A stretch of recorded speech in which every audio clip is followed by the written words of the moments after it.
And regarding your first part of the question, that all religious scriptures speak good. So it's useless talking about religious scriptures. I don't agree with you. I have given a lecture on status of women in Islam and other religion. And I've compared the status of women in Islam as compared to Hinduism, to Buddhism, to Christianity, and to Judaism. And there I've compared. And you yourself can be the judge. If you have opportunity to hear that lecture, you can hear that lecture. You yourself can judge which religion gives the maximum rights. Even if you agree theoretically, Islam gives the maximum right. Now we have to practically follow it. There are people who are following certain aspects. Certain aspects people aren't following it. For example, the Islamic law, where it comes to criminal punishment and civil rights, Saudi government is doing very good, alhamdulillah. Even they are deviating away from the Quran in certain aspects. What we have to do is we have to take the practical example of Saudi government as the Islamic law of criminal punishment, and if it's practicable, apply it throughout the world. And check another society which is practicing the Islamic law in the social aspect. And if it's the best, you apply it to the other world. What we have gathered here, brother, is to make you realize this law is the best law. If we are not putting in practice, we are to blame, not the religion. So that's why we have called the people, so that they will understand Quran and the Hadith in the right practice. They'll understand Quran and the Hadith in the right way and put it into practice. I hope that answers the question. The next question from the top, please. Assalamu alaikum. I'm Saima Qadri, and my question is that why there are no women prophets in Islam? No women prophets. Sister posed the question, why are there no women prophets in Islam?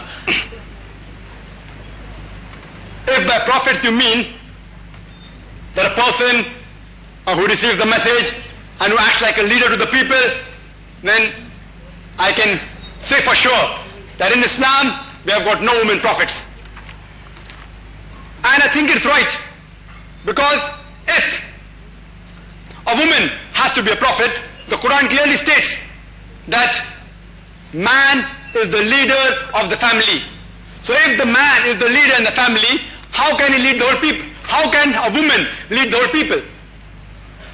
Come to the second part. A prophet has to even lead the congregation prayers. And as I said earlier, that there are certain postures like Qiyam, Ruku, Sujood, standing, bowing, and doing the Sujood prostration, which if a woman prophet does, the congregation behind will get disturbed. There are situations like the prophet has to meet with the common man very regularly. If it's a woman prophet, Islam does not allow intermingling of sexes. If the prophet is a lady, and if she gets pregnant, but natural, she will not be able to do her duties for a few months. If she has children, it will be difficult for her to do the duty of the mother as well as the prophet. And a man is more capable of doing the duty of the prophet and the father as compared to a woman who does the duty of a mother as well as the prophet.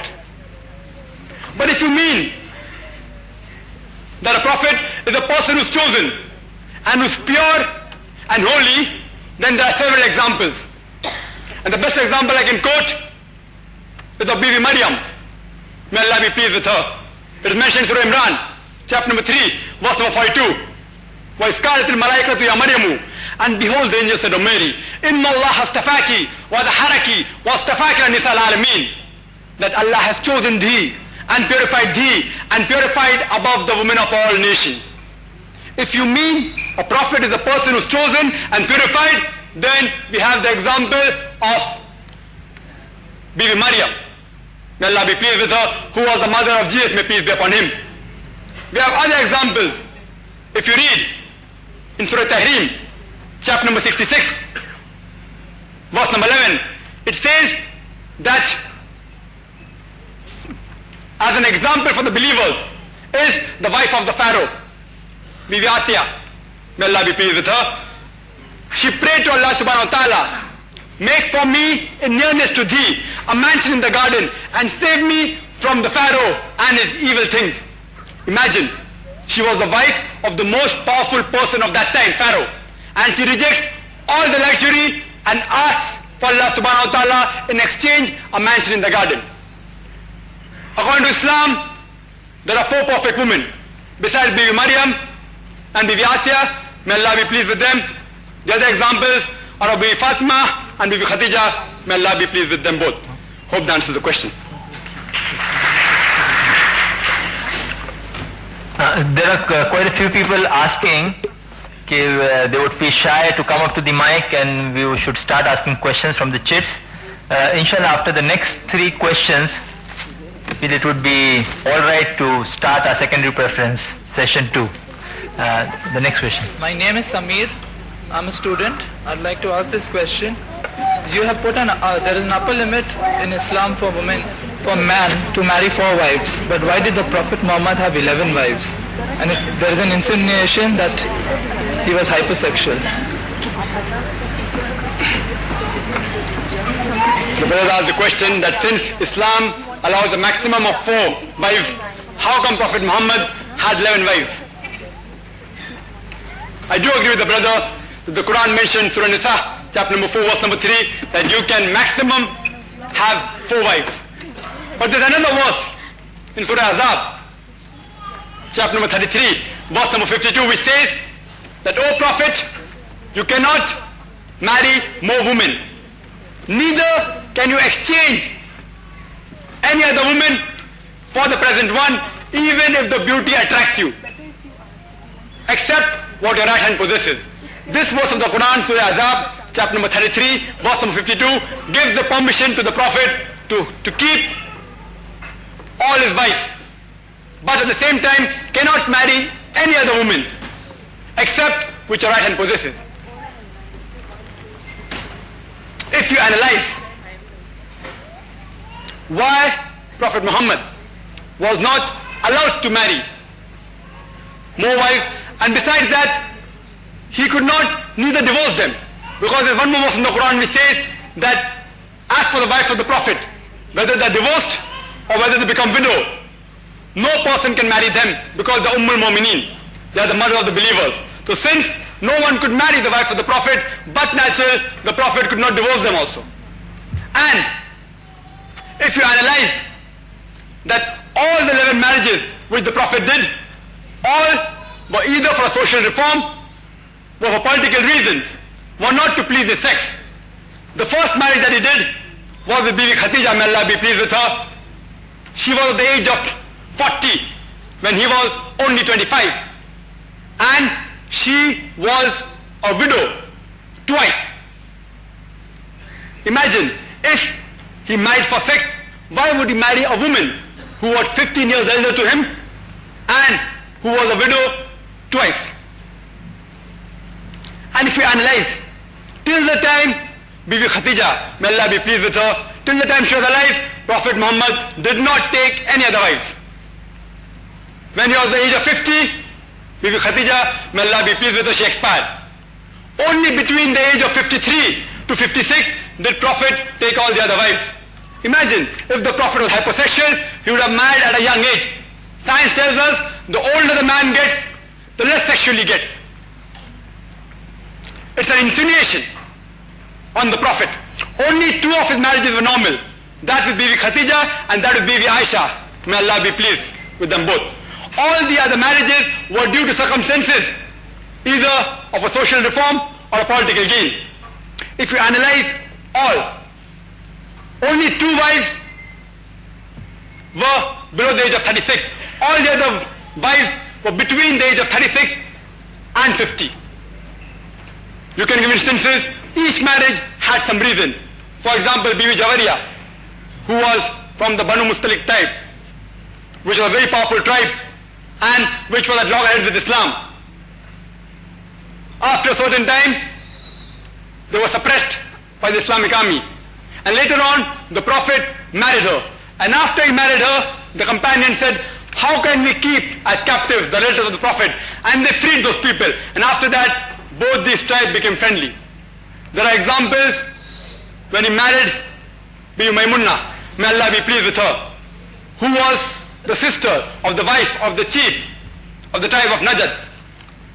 which killed 70 Muslim men of the Islamic deputation.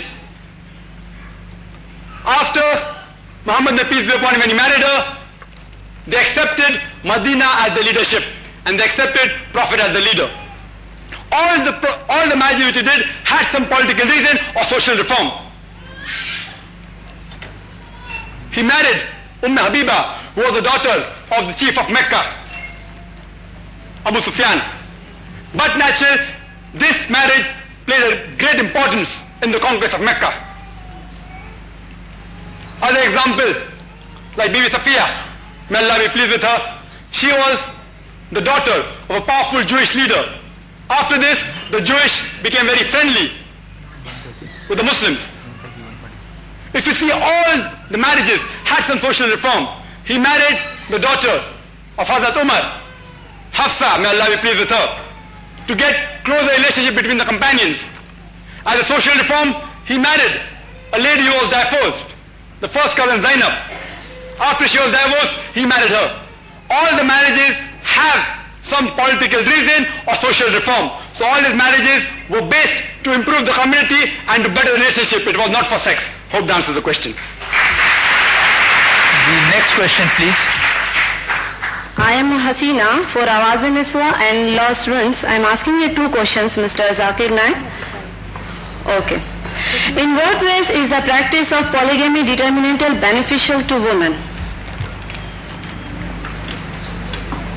Sister has asked a question, in what way is polygamy beneficial to the woman? Correct? Yes. Yes. And another question, why do you think, why do you think women enter into polygamous marriages? First she asked that why is polygamy beneficial to the woman, is why if a man marries more than one husband, how is it benefiting the woman? It's helping her to keep herself modest. Because if every man married one woman, there will be millions of women in the world who will not find husband. And the only option for them is to become public property. So polygyny is allowed in Islam to protect the modesty of the female, to prevent them from becoming public properties. Hope that answers the question. Next question from the brother on the left. My name is Muhammad Ashraf. My question is adoption allowed in Islam? Brother asked the question, is adoption allowed in Islam? If by adoption you mean that you take a young child, a poor child, and giving lodging, boarding, clothing, bring it to a house, Islam has always stressed in the Quran that you should help the poor people, help the needy people. You can even get a child to your house and give him your fatherly love. What Islam objects to is you cannot legally adopt. You cannot give your name to the child. Legal adoption is prohibited in Islam. Why? Because if a person adopts a child legally, there can be several complications. First is that the child, whether it's a girl or boy, it will lose its identity. Point number two, if suppose after you adopt a child, you may have your own children, no one can say that you will never have children throughout your life. If you have your own children, you will be biased towards your own child than the adopted child. Point number three, if the children born to you, if they are opposite sex as that of the adopted child, they cannot freely stay in the same house because they aren't blood sisters and brothers to each other. If the adopted child, after he grows up, if it's a girl, after she grows up, she will have to do hijab with the so-called father because he is not his original father. If the adopted child is a man, if it's a boy and he becomes elderly, he becomes a man, and then if he marries, again there has to be hijab between the daughter-in-law and the so-called father. And there are several other reasons. And besides that, if you adopt a child, you will be depriving many of your relatives of the right. Because after a person dies, whatever property he has is divided according to whatever is mentioned in the Quran. If the person has children and if he adopts a child, but natural, he will be depriving a share of his own child. If the person, if he died, if he had no children, then the wife will get half the share as she should get if she had no children, including the mother. If there are children, she gets 1/6. If there are no children, she gets 1/3. Again, if you adopt a child, you are depriving the share of your mother. So to prevent these complications, legal adoption is prohibited in Islam. The next question. Assalamu alaikum. I'm Kamal Sayyed, Deputy Secretary, Home Department. In your elegant speech, you had mentioned that for a divorced woman, after the divorce, the husband looks after her during the period of iddat. Maintenance allowance is given to her. But after iddat, I presume that the parents are supposed to look after the girl. In case the parents don't have the provisions to look after the girl, I would ask you, what is the girl supposed to do? Sister asked a very good question. That suppose a lady is divorced, it is the duty of the husband to provide support till the iddah period, which lasts for maybe 3 months or till pregnancy. After that, as I mentioned in my lecture, it is the duty of the husband, the duty of the father or the brother to look after her. If suppose the father and the brother are unable to look after such ladies, it is the duty of the other close relatives to look after her. If the other close relatives not look after her, it's the duty of the ummah, Muslim ummah, that we should set up organizations and have zakat funds with which we can look after such ladies. Even if this does not work, it's the duty of the Islamic State as the last resort to look after such ladies. Hope that answers the question. Now we would start with some questions from the slips which have come. We'll have one question from the slip and one from the speaker, then again one from the slip, one from the speaker, one from the slip, one from the speaker, and so on. Assalamu alaikum. I'm Sayyid Riyaz Teki. I'm in business. As you said, and as I know, that in Islam men and women are equal. So why is it that a woman in Islam is not entitled to equal property rights? Thank you. Brother posed a question that I said that in my lecture that economical rights of women and men are equal. So how come she is not entitled to an equal right when it comes to inheritance? And normally people say that the woman gets half the share as compared to that of the male. The answer to this question is given in the Quran, in Surah Nisa, chapter number 4, verse number 11 and 12, which gives the guidelines how the inheritance should be divided. It says Allah has ordained for you as regarding our children's inheritance. For a female, a share, half of that of the male. And if only daughters, 2 or more, they share in a 2/3. If only one, they get half. And the verse continues. And 1/6 share for the parents if the deceased has children. If you have no children, if the deceased has no children, mother gets 1/3. If the deceased has brothers and sisters, mother gets 1/6. And the verse continues, verse number 12 says, as in what your wife leaves, your share is half if there are no children, and your share is 1/4 if there are children. As in what you leave for your wife's share is 1/4 if there are no children, and 1/8 if there are children. In short, most of the time, the female gets half the share of the male counterpart, but not in all cases. For example, for a uterine brother and sister, both get 1/6. If the deceased has got no ascendant or descendant, both get equal share. If the deceased has got no children, both mother and father get equal share of 1/6. And in certain cases, if the person who has died is a lady who has got no children, the husband gets half, the mother gets 1/3, and the father gets 1/6. That means there are cases in which the woman even gets double than that of the male counterpart. That the mother gets double than that of the father. But I agree with you, in most of the cases, the female gets half the share as compared to the man, where it's considered to daughter and a wife. The answer to this is that since man is held responsible for the financial aspects of the family, and in order not to do injustice to the man, Allah has given a higher share to the man as compared to the woman. Otherwise, we'll have to have a lecture on the rights of men.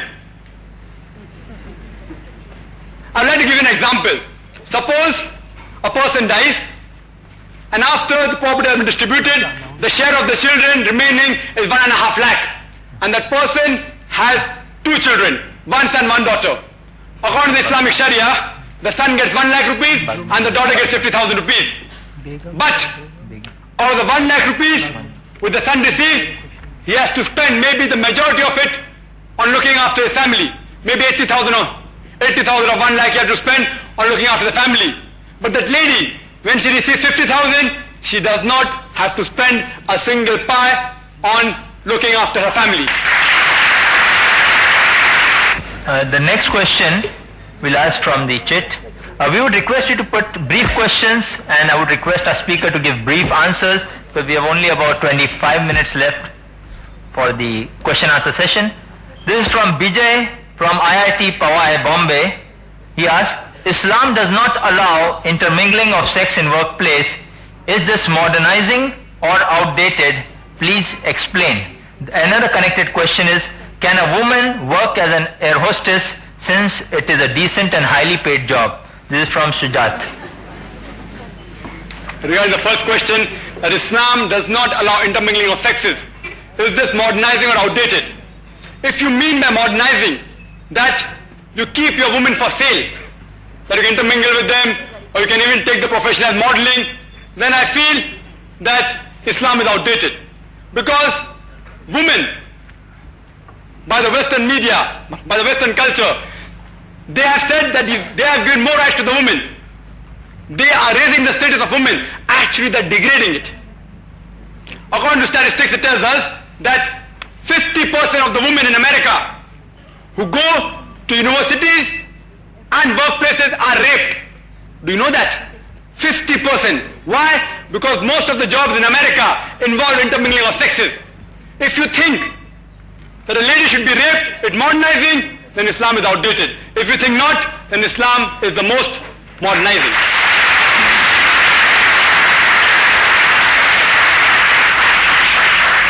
Regarding the second part of the question, does Islam allow a woman to work as an air hostess since it's a highly paid job and a decent job? I do agree with the first part. I do agree it's very highly paid. But the second part, let's analyze. The air hostesses are normally chosen. Main criteria for selecting air hostess is beauty. You will never find an ugly air hostess. They are selected because they are young. They are selected because they are attractive. They are made to wear clothes which are against the Islamic ethics. They are made to wear cosmetics that attract the customers. They have to tend to certain needs of the passengers, which are mainly men, in which there is close approximately between the man and woman. And many a times, the gent passenger, unnecessarily, they involve in conversation with the air hostess. And even if the air hostess wants to give a fitting reply, she can't, because her job is at stake. Many a times, the passenger may say, "Madam, please tie my seat belt." The air hostess has no option, but she has to tie the seat belt. What's going to happen? There's going to be close proximity between the opposite sex. Many airlines also serve alcohol. Islam prohibits any man or woman to serve alcohol. That's the reason all the air hostesses are women. There are gents pursers, male pursers in the flight, but they rarely attend to the customers. They are in the kitchen. It's the opposite. In the plane, it's the opposite. In the plane, it's the opposite. And believe me, an airlines cannot do without employing ladies. Even the Saudi Airlines, supposed to be inverted commas, the most Islamic, supposed to be inverted commas, even they have ladies air hostesses. But since they can't have Saudi girls, it will be difficult, they import the girls, they are foreign air hostesses. Double standards. Double standards. You have no option. The airline is a profession in which you have to have ladies to attract the customers.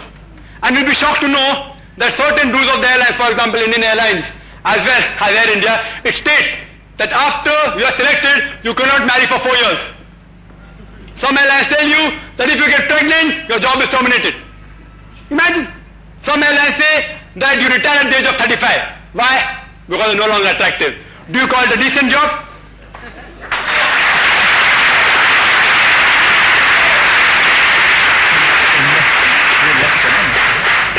The next question, please. In the name of Allah, most gracious, merciful and bountiful, Assalamu alaikum. I am Parveen Alavia, a practicing lawyer and a researcher in world religions. My question to you, Dr. Naik, is, you mentioned the solitary illustration of a woman who told the body that she was forced into a marriage and her marriage was allowed to be invalidated. This incident took place years ago. I wonder here, if possible, the body. Quran is the constitution of the rights of women and men. Is there a body? If so, name it, which also enforces the breakage and rights. Thank you. Sister has asked a very good question. She has asked that about the rights of the woman. It's very well laid out in the Quran and the Hadith. And if a woman is forced into marriage, the marriage can be invalidated. Is there any body today existing which can invalidate such marriages? There are many bodies, example in Iran as well as in Saudi Arabia. Unfortunately, the Indian government doesn't allow the Muslim community to have such courts, though they are the Muslim personal law, but all the rights are not given. If you request the Indian government to allow us to have such boards out here in India, then inshallah even in India we'll have such bodies. They have given only certain rights, not all the rights.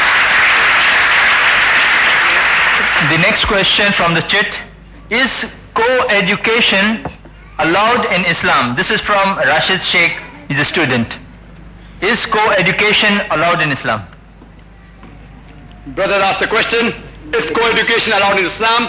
Meaning, can male and female study in the same school, college or universities? First, let's analyze whether male and female can study in the same school.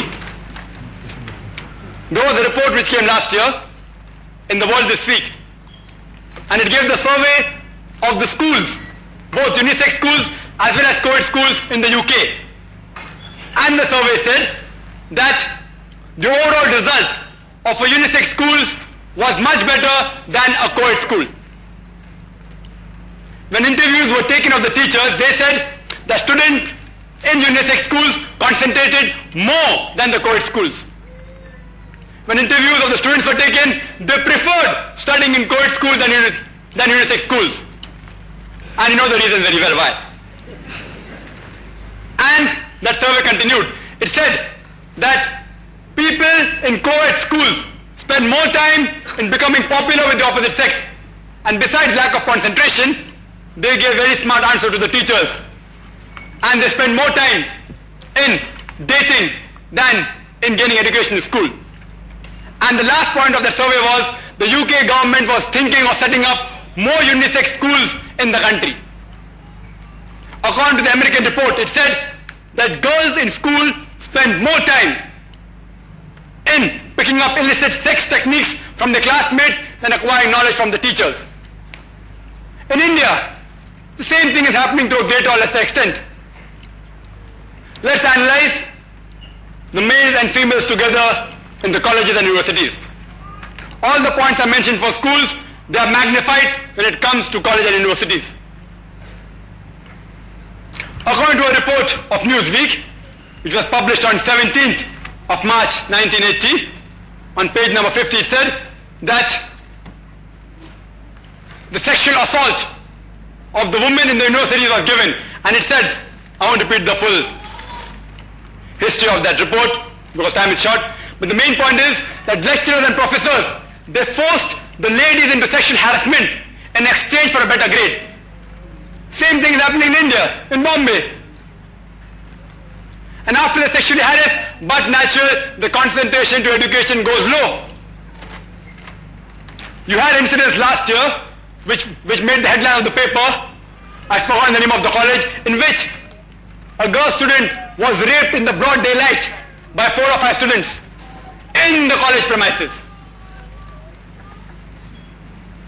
And out, according to a report which came day before yesterday in the Times of India on the 26th of August, it repeated the report of New York Times. It said that 25% of the ladies that go to schools and universities in America are raped. My basic question is, do you want to send your child to a school to get educated, or do you want to send your child to the school to pick up illicit techniques or be sexually harassed? If it's the first, I would advise you to put them in unisex schools, and there are several of them in the city. Hope that answers the question. I have an announcement to make. I would just like to inform you regarding this session. We have outside available for sale videotapes of Dr. Zakir Naik, which are available for sale at a discounted price of rupees 150 each. The topics covered are this cassette of the Bombay Union of Journalists debate on is religious fundamentalism a stumbling block in the freedom of expression, when he spoke along with Dr. Vyas and Father Pereira, a Jesuit expert. Then we have religion in the right perspective, given at a place in Nariman Point.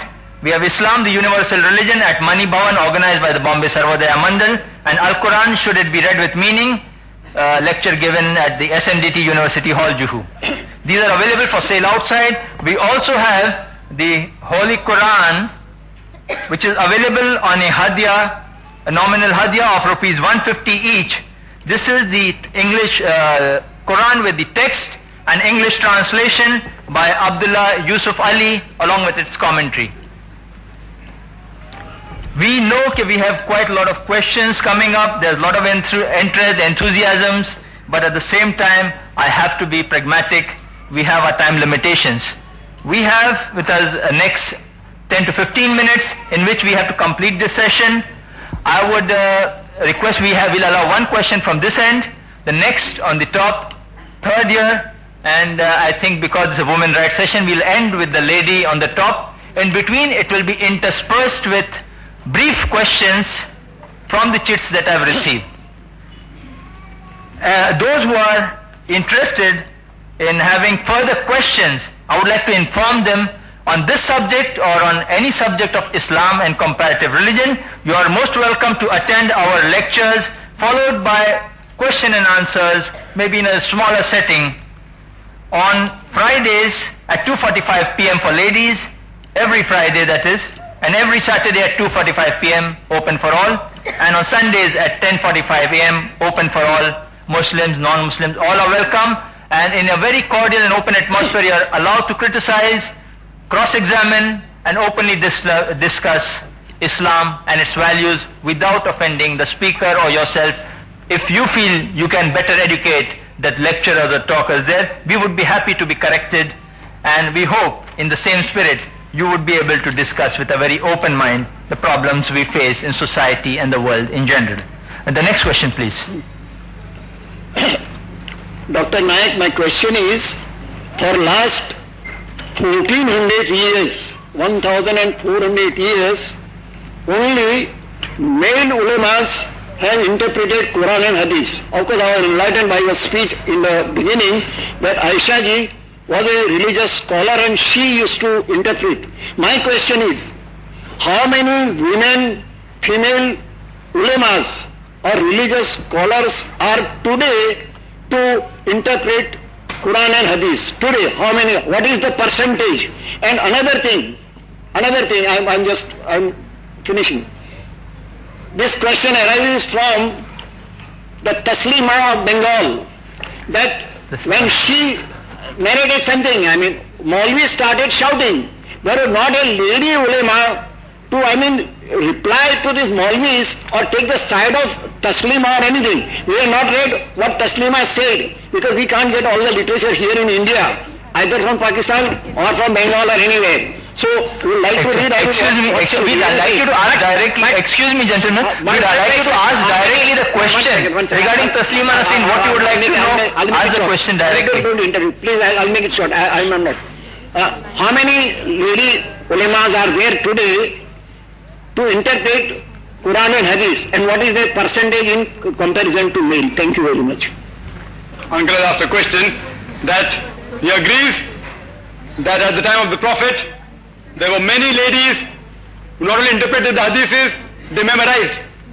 And Hazrat Aisha, may Allah be pleased with her, she herself has narrated on her authority itself only 2,210 hadiths are based only on her authority. The basic question is, how many ulamas, women do you have today? He wants to know the percentage.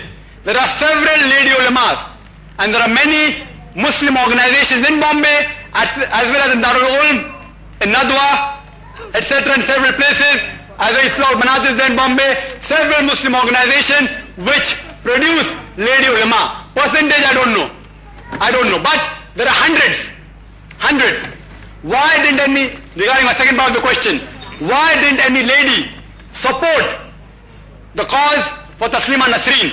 The first question arises, should she be supported?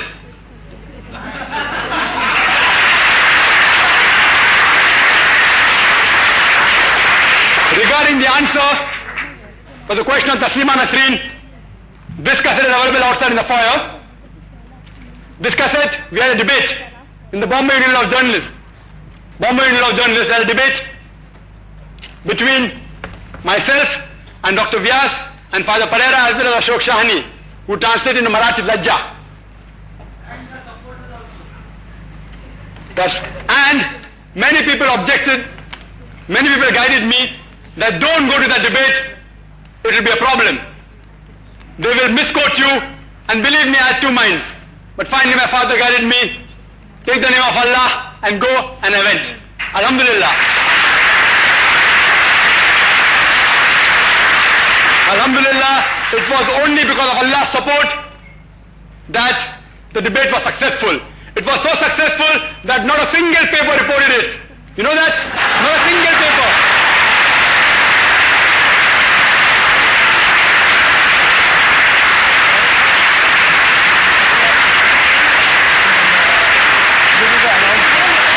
There was the Times of India. There was the Indian Express. There was Mahanagar. Nikhil Wagle himself was there. There was UTI. There were PTI also there. No one reported. Why? Because I did not say what they wanted. If I would have said what they wanted, it would have been headlines. Islamic scholar Dr. Zakir Naik and so and so. Because I didn't say what they wanted, no report. For the full answer, the cassette is available outside. The last three questions. Is it only the husband, this is from Jennifer, it says, is it only the husband who can say triple talaq and get one? What has a woman to do if she wants to get divorce or talaq? The sister has asked a question that a husband can divorce a woman. She has not asked about triple talaq, that's another answer. But the main question is, a husband can divorce. Can a woman also divorce? Or can she give talaq? A woman can't give talaq, because talaq is an Arabic word used for divorce when a man gives to a woman, husband gives to a wife. But a woman can divorce. There are 5 types of divorce in Islam. The first type is by unilateral agreement between the husband and wife. Both may say, okay, we aren't compatible, let's part. The second type is by the unilateral will of the husband, that's called a salah, in which he has to forego his meher. If he hasn't paid it, he has to pay it to her, and including the gifts he has given to her. Third type is by the unilateral will of the wife. I repeat, by the unilateral will of the wife, if she mentions it in her marriage contract. If she mentions it in a nikah nama, in a marriage contract, that she has the right to give unilateral divorce, she can give it. It's called as isma. I've never heard of anyone speaking about isma. It's called as isma. Even a woman can give divorce, isma. Third category is if the husband ill-treats her or does not give her equal rights, she has the right to go to a qazi and nullify the marriage. It's called as nikah fask. In this, according to the Qazi, he may ask the husband to give the full mahr or part of the mahr depending upon the Qazi. And the last is Kulah, that even though the husband may be a very good husband, the wife has got no complaints against the husband, but for personal reason, she does not like the husband. She can request the husband to divorce her, and that's called as Kulah. But very few people talk about women giving divorce to the men. Some of the ulamas have categorized these 5 types of divorce into 2 or 3 different categories. But broadly, there are 5 types of divorce in Islam. Hope that answers the question. We would now ask 2 very short questions again from the slips, and then we'll allow a last question to Zakir to give in very brief the answer to the question, why are women not allowed in the mosque? The question asked is, why aren't women allowed in the mosque? And in brief, it's difficult. There is no statement in the Quran or the Sahih Hadith which prevents women from entering the mosque. Some people quote a particular hadith and say that the Prophet said, it is better for the woman to pray in the house than the mosque. It is better for her to pray in the house, in her inner room, than in the house. They are taking hold only of one source and neglecting all the other sources. You should realize the context of this hadith. Prophet Muhammad also said that when you pray in the mosque in congregation, you get 27 times more sawab. So a lady questioned Prophet Muhammad, we have got infants, we have got household work, how can we go to the mosque? So in reply to this, the Prophet said that if a lady prays in the house, it's better than the mosque. It's preferable for her to pray in the room than the house. Because if she has infants or problems, she will get the same sawab. There are several hadiths which indicate that women were never prevented from entering the mosque. The hadith which says that prevent not the servant of Allah who are females from entering the mosque. And the hadith says, the Prophet ordained the husband that if your wife want to go to the mosque, do not prevent them. And several hadiths are there, I won't go into the details, but Islam gives permission for a woman to enter the mosque, but there are separate and equal facilities. We don't believe in intermingling of sexes. Why we don't believe, as the question was asked earlier, if we have intermingling of sexes, then as we know what happens in the other religious places, people come more for east-teasing and bird watching than to pray. Therefore, Islam does not believe in intermingling of sexes. There are separate entrances for man and woman, separate places of wudu, ablution for man and woman. Man and woman are made to stand separately. And a woman can't stand in the front, because a woman stands in front, but natural, the man behind will be disturbed. In Islam, when we pray, we stand shoulder to shoulder. And the medical doctors will tell us that the female has 1 degree higher temperature. If you have a lady next to you, you will feel warm and soft. Instead of concentrating on Allah subhanahu wa ta'ala, you will concentrate on the lady. That's why in Islam, the woman has to stand behind. You go to Saudi Arabia, women allowed in the mosque. You go to London, women allowed in the mosque. You go to America, women allowed in the mosque. It's only in India that they're prevented, and a few countries close by. You go to the Haram Sharif, in Mecca, in Masjid Nabawi, they're allowed. But alhamdulillah, there are few mosques in India, even in Bombay, which have started allowing women in the mosque. Hope the other mosques will follow. Thank you. The next question. Excuse me, I would like to ask this question, please. This question comes from a student of College of Social Work. This meeting is on women's rights in Islam. But I believe that most of the questions have satisfied our male audience. As far as practicality is involved, that is an infinite series of argument will go on if you are going to look at that. If you could put your question, we'll try to satisfy that. This question, you just put your question because we have a very short time. You put your question, this question goes to Islamic Research Foundation. I want to ask that this meeting is on women's rights in Islam, and why isn't there any single woman sitting on the stage? Why do we have male panel only on the stage? And we believe that this doesn't satisfy our female audience for whom the meeting is organized. The sister posed the question that why aren't women sitting on the stage in this function? Because there's no woman speaker today, sister. We have programs in IF on Fridays we have programs in organization on Friday where the lady speakers, and there the ladies speak. Here, I'm supposed to speak on the topic, and I'm a gent, alhamdulillah, I'm not a female. And the chief guest also, alhamdulillah, Justice M.M. Qazi, and the coordinator, all are men. There are programs in which females speak, and we have female speakers as well as female chief guests. Inshallah, when we have a program next time, we'll invite you for that.